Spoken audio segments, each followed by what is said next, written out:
Des potes belges qui avaient des voitures. Quand on les demandait de nous prendre, ils nous disaient, voilà, vous allez saluer notre voiture et tout. Tu vois, ils nous disaient des propos comme ça, mais nous, on savait d'où on venait. Tu vois, dans la vie, c'est mieux de connaître d'où tu viens et de ne pas savoir où tu vas.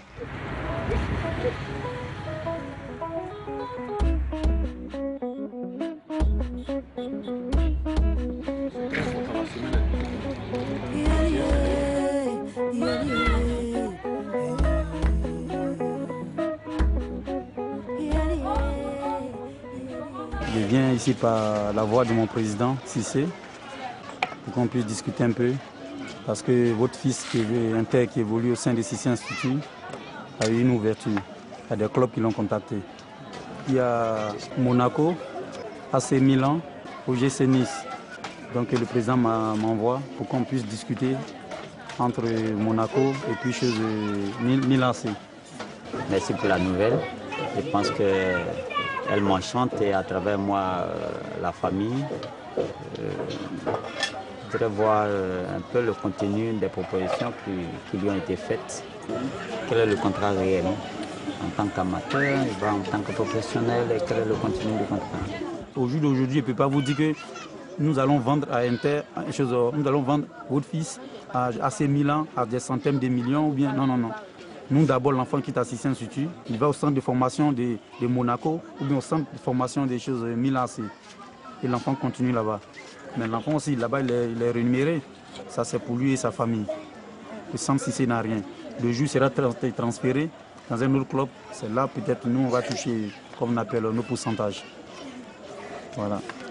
Est-ce que tu es prêt pour ça pour le moment? Je suis prêt. En tant que footballeur, je suis prêt. Et de tout, c'est le moral. Notre président nous l'a toujours enseigné. Le foot, c'est le moral surtout. C'est le moral. Et ça va aller. Je crois que ça va aller.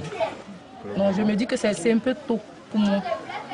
Parce que ça s'impose à moi. Je suis obligée de suivre le foot, mais je n'aime pas, mais ça s'impose à moi parce que mon enfant joue au foot. Et ce genre de décision, je ne peux pas le prendre parce que c'est une décision d'homme. Comme lui ici connaît, je crois que vous allez vous entendre. Voilà. C'est pas seulement le sport.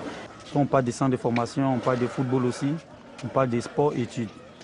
Vous voyez. Je suis tout à fait prêt pour ça parce que c'est ce qui va faire de moi un grand joueur parce que grâce à ça, il pourra obtenir mon mise à des parties. Il est jeune, il faut lui donner toutes les chances d'évoluer pour qu'un jour, il atteint ses célébrités de tous ces grands joueurs. Tout est dans la main de Dieu. Et on va le prier. Il est évident que seulement une minorité de joueurs arrivera au niveau où il espérait arriver, même si les joueurs peuvent au fur et à mesure aussi adapter leur ambition aux situations réelles et concrètes. Le coût humain est bien sûr toujours présent dans tout marché impliquant des hommes comme dans celui du football. Il y a des dérives qui commencent à s'installer, on va chercher des joueurs de plus en plus jeunes en Afrique. Et tout ça se fait au détriment de l'éthique du football. Des personnes qui n'avaient rien, qui n'ont rien à voir avec le football, qui n'ont aucune légitimité à être dans ce milieu, qui n'ont pas les compétences, organisent de manière sauvage des flux de jeunes joueurs vers l'Europe. Ces marchands d'illusions, ils font beaucoup de dégâts sur le continent. Il faut savoir que ces enfants arrivent dans un état psychologique très grave.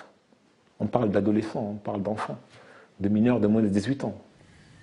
Ils sont venus faire un essai, ça n'a pas fonctionné, ils ont été abandonnés, ils ont déjà passé un cycle des périodes difficiles, sans s'alimenter correctement, souvent souffrant de maux divers, choqués parce qu'ils sont arrivés en Europe avec beaucoup d'espoir, beaucoup d'enthousiasme, et là ils se heurtent à un mur.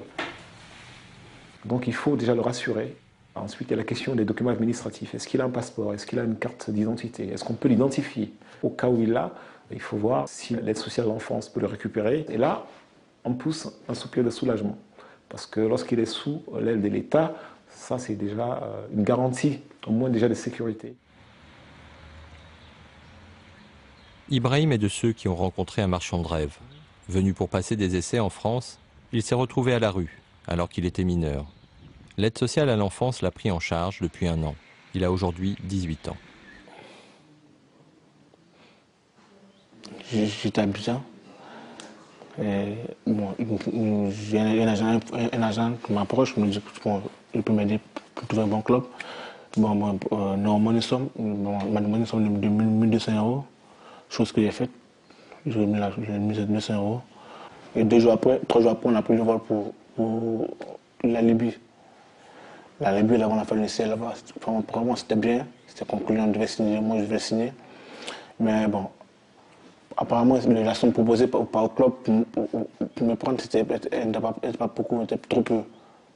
Donc bon, le monsieur bon, on a appelé Jean-Michel. Et Michel a refusé.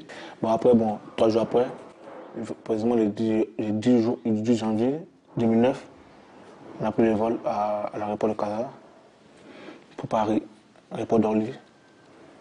On est arrivé à l'aéroport d'Orly, on est arrivé, il faisait froid. Bon. On a pris un taxi, on m'a amené à l'hôtel, à Gentel. Et après une semaine, il m'a dit, bon, après les 10 semaines, il devait revenir.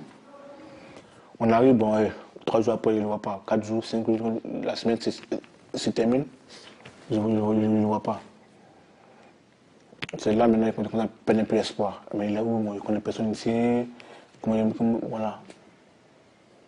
Le monsieur qui m'a fait venir, c'est mon Jean-Michel, il m'a donné un passeport qui n'était pas à mon nom. La personne avait un truc de 34 ans, un truc comme ça. Bon, ça s'appelait Doumbia Ousmane. Bon, c'est pas Doumbia, c'est Ibrahim Karawé. Donc voilà, donc, il me dit que c'est bon, c'est un trafiquant. Peut-être qu'il avait des amis à qui. Puis les amis, c'était un visa italien, Schengen, dans toute l'Europe. Ah, c'était un visa italien? Ouais. Donc bon, le passeport n'était pas à moi, mais la photo était à moi. Bon, on s'est dit que bon, c'est plus on prend l'avion ensemble, on dort ensemble. Pour moi, c'est une personne qui est sérieuse. Voilà. Seulement, il n'y a pas eu le fait de penser sur le nom de famille, bon, le nom, soit le nom de la carte. Il n'y avait pas ça en tête. Parce qu'il me dit, bon, il est sérieux. Moi, j'avais vraiment encore la confiance en lui. Aujourd'hui, quand tu vois les Drogba, tu vois les Autofils, c'est des images pour l'Afrique quand même. Donc, tout jeune de mon âge rêve, bon, pas comme eux, mais des jours au haut niveau. Comme il m'approche, il me dit, bon, moi je peux te faire, je te promets ça. Tellement tu penses que, mais c'est un blanc, bon. Quand tu es dans la tête, tu te dis, ah, mais si le dit c'est sérieux, vraiment il peut le faire. Bon, après, bon, on a vu que c'était un peu faux. Bon. Ma chance, c'est tombé sur une de mes camarades qui était à Abidjan, que je viens ici à Paris, en banlieue. Donc c'est celui qui m'a logé pendant 3 mois. Et après, je me suis de retour à l'aide sociale, en France. La plupart des jeunes du tiers-monde que l'on fait venir en Europe ne redeviendront pas des Ronaldinho ou des Eto'o. Ils sont typiquement appâtés par un agent véreux. Ils croupissent quelques années dans un pays semi-professionnel, pardon, dans un club semi-professionnel de l'Est ou du Sud européen, pour finir le plus souvent sans qualification, sans avenir et surtout sans papier, et en faisant des petits boulots pour des salaires de misère. Je suis maintenant convaincu qu'il faut interdire les transferts internationaux. J'ai bien dit internationaux des joueurs de moins de 18 ans, et ceci en pleine concordance avec les statuts de la FIFA. Alors certains parlent de libre circulation des travailleurs, moi je parle de protection de l'enfance. Alors certains parlent de droit de la concurrence, moi je parle du droit au respect de l'intégrité humaine. La traite des mineurs, que je n'hésite pas à appeler traite des mineurs, voire même esclavage sportif, est en effet une des dérives du football.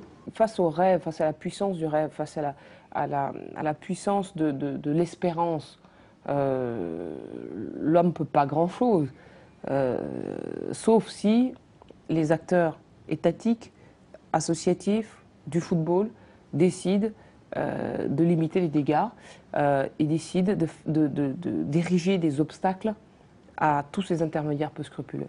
Mais surtout, je crois que le travail, plutôt que d'agir une fois que l'enfant est sur place, il faut agir en amont, c'est-à-dire sur le territoire de ces pays-là, pour que les jeunes